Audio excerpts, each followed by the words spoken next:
Khandesh Bulandtof TV news. Kalpatulshi शैक्षणिक संकुलात महिला पालकांसाठी विविध स्पर्धांचं आयोजन। शिंदखेडा येथील कल्पतुळशी शैक्षणिक संकुलातील प्राथमिक व माध्यमिक विद्यालयातील विद्यार्थ्यांच्या पालकांसाठी विविध स्पर्धांचं आयोजन करण्यात आले होते। कार्यक्रमाचे अध्यक्ष संस्थेचे उपाध्यक्ष अण्णासाहेब तुळशीराम वाडिले, कार्यक्रमाचे प्रमुख पाहुणे म्हणून शिंदखेडा नगरपंचायतीच्या लोकनियुक्त नगराध्यक्षा कलाताई सुकलाल माळी, नगरपंचायतच्या नगरसेविका वंदना चेतन गिरासे, पंचायत समिती माजी सभापती छायाताई रणजित गिरासे, नगरसेवक सुयोग भदाणे, चिमठाणे गावचे सरपंच छोट्याबाई दरबारसिंग गिरासे यांच्या हस्ते विद्येचे दैवत सरस्वती माता, राजमाता जिजाऊ क्रांतीज्योती सावित्रीबाई फुले, छत्रपती शिवाजी महाराज यांच्या प्रतिमेचं पूजन व दीप प्रज्वलन करून झाली।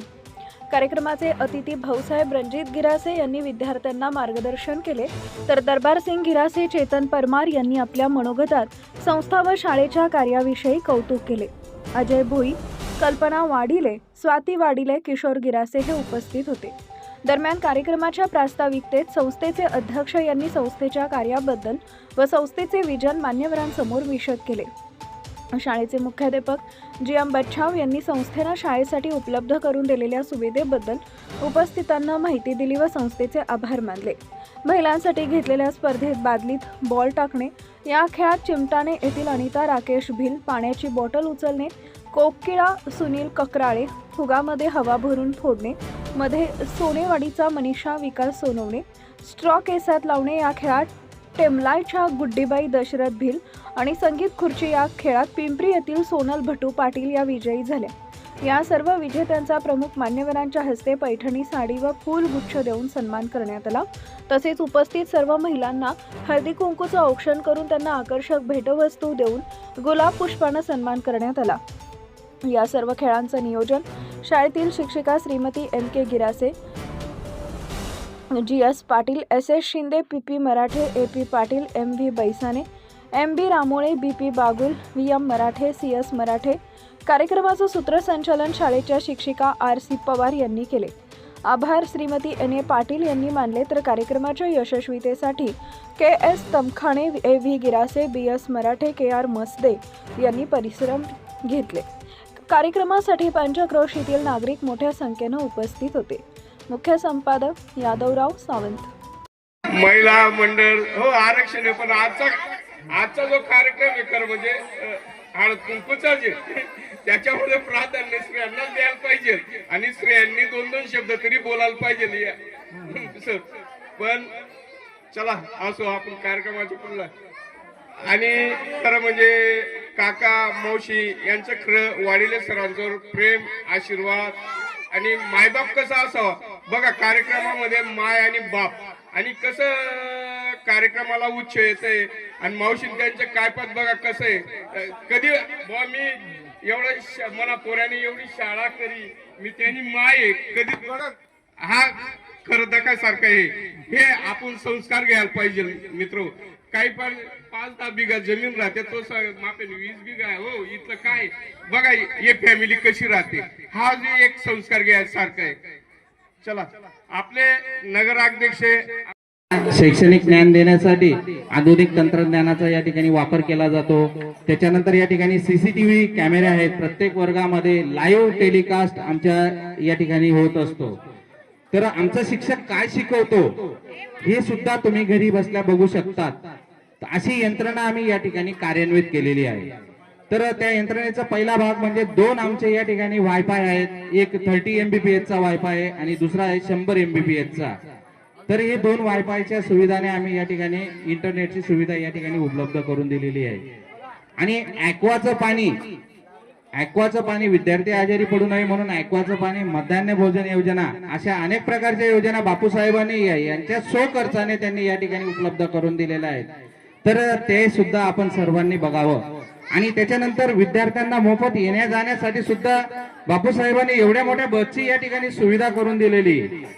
तर ही बस मध्ये आम्ही विद्यार्थी अत्यंत 1 रुपया न घेता या ठिकाणी विद्यार्थी आणतो आम्ही। तर महिन्याच्या काठी कमीत कमी 2 ते 2.5 लाख रुपये खर्च आहे आणि तो संपूर्ण खर्च आदरणीय बापूसाहेब या ठिकाणी खर्च करत असतात आणि खर्चातून ते खर्च करत असतात। या ठिकाणी मी सर्व मान्यवर आणि तीडगुळ घ्या गोड राहा आणि हळदी कुंकूच्या कार्यक्रमाला जमलेले सर्व माझ्या माता भगिनी, व्यासपीठावर बसलेले सर्व मान्यवर, खऱ्या अर्थाने सरांनी जो काही हळदी कुंकूचा जो कार्यक्रम ठेवला याच्या माध्यमातून एकच होतंय की एक जिव्हाळा निर्माण व्हावा आणि तो जिव्हाळा निर्माण झाल्यावर आपण या शाळेत यावं. आपला मुलगा इथे शिकतोय, इथे या शाळेमध्ये सोय कशी आहे? कारण की आपण बघतो खेड्यांमध्ये की शाळेमध्ये कोणी जात नाही, कोणी बोलवत नाही, पण माझ्या चेअरमन साहेबांनी आणि या सर्व स्टाफनी सर्वांनी आपल्या पालकांना बोलवलं, तुमचा आदर सत्कार केला, सन्मान केला. खऱ्या अर्थाने या शाळेमध्ये आपला मुलगा शिकतोय, त्या मुलाला काय काय सुविधा आहे तर आपण बघतोय आपल्या घरामध्ये सुद्धा वेशी नाही, परंतु सरांनी या लहान लहान मुलांना जसे आपले पालक आपल्या मुलाची काळजी घेतात तशी आमच्या चेअरमन साहेबांनी या सर्व शिक्षकांनी एवढी काळजी घेतली आहे की माझ्या विद्यार्थ्याला गरम होऊ नये, त्याला पाण्यापासून त्रास होऊ नये म्हणून फिल्टर पाणी म्हणजे शुद्ध पाणी पाजण्याचं काम, त्यांना टाइमवर नाश्ता असेल, त्यांना बिस्किट असेल, असे अनेक प्रकारचे आम्ही बघत असतो. मध्यंतरी येत असतो तर मुलांना काहीतरी खाऊ द्यायचं, त्यांना भूक लागत असेल. एवढी मोठी लक्झरी गाडी की प्रवास आपला गरीब मनुष्य आपला मुलगा शिंदखेड्याला टाकू शकत नाही. खेड्यावरचा मुलगा जेव्हा येतो त्या पालकाकडे पैसा राहत नाही आणि त्याच्यासाठी गाडी सुद्धा उपलब्ध करून दिली. खऱ्या अर्थाने चेअरमन साहेब, जो मनुष्य चांगलं काम करतो त्याला कधी कमी पडत नाही, पण ते काय असतात डिजिटल बोर्ड बसवले, त्यानंतर विद्यार्थ्यांना कुठेतरी एक नवीन माहिती व्हावी किंवा सोय व्हावी म्हणून आपण आपल्या संस्थेच्या वतीने डक्टिंग बसवले, म्हणजे एसी बसवले प्रत्येक वर्गात. तसेच आपण जर पाण्याची सुविधा पाहिली तर आरओ प्लॅन बसवला, विथ चिलर बसवलं की उन्हाळ्यात असो हिवाळ्यात असो एक चांगल्या गुणवत्तेचं पाणी आपल्याला मिळावं, विद्यार्थ्यांना मिळावं. आणि विद्यार्थ्यांनी जी वॉटर बॅग असते ती इथून घरी भरून घेऊन जावी, कारण बऱ्याच वेळेस पालकांचं म्हणणं असतं की घरचंच पाणी प्यावं. तर आपण अशी एक सुविधा केली की इथून घरी घेऊन गेलेलं पाणी तो इथलं पाणी घरी जरी पिल तरी त्याच्या आरोग्याला एक बाधा होणार नाही, किंवा जे घरचं वातावरण आहे किंवा घरचं पाणी आहे तसंच आपण शाळेत पाणी क्वालिटी देण्याचा प्रयत्न केलेला आहे.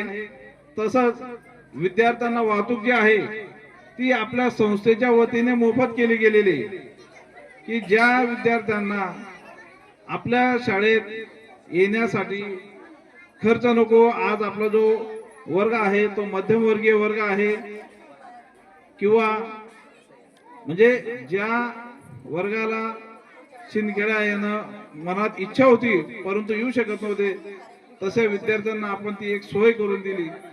आणि मी तर म्हणतो की पहिल्या वर्षी देखील आपला जो तालुका आहे किंवा आपला जो परिसर आहे तो नवीन व्यक्तीवर देखील एवढा मोठ्या पद्धतीने विश्वास ठेवेल असं वाटलं नव्हतं. कारण आम्ही प्रत्येक तालुक्यात जी शाळा टाकली आहे किंवा ज्या ज्या ठिकाणी शाळा आहे आपल्याला 2-2 वर्षापर्यंत विद्यार्थ्यांची संख्या मिळत नाही, परंतु आपण ह्या पहिल्या वर्षी देखील 200चा आकडा पार केलेला आहे. त्यात आपल्या संस्थेचं योगदान, शिक्षकांचं योगदान, लोकप्रतिनिधींचा विश्वास हा सर्व, तसेच प्रसार माध्यमांनी देखील आम्हाला तेवढं सहकार्य केलं आहे की प्रत्येक शाळेची बातमी ही ते लावत असतात. तसंच त्यात आमचे सावंत सर देखील पुढाकार आहे त्यांचा की प्रत्येक बातमी लावत असतात आणि सर्वच प्रतिनिधी लावतात. तर एवढा सर्व जर तुमचा आशीर्वाद आमच्या पाठीशी राहिला तर ही शाखा पुढे जाऊन काहीतरी एक वटवृक्ष होईल. तुमच्या आशीर्वादाने, तुमच्या विश्वासाने आम्ही इथपर्यंत आलो आहेत आणि पुढे आपण आम्हाला सहकार्य करणार, आशीर्वाद देणार या विश्वासाने आपण हे सर्व कार्य सुरू ठेवलंय. वेळोवेळी बोलणं. Subscribe now and press the bell icon. Never miss an update.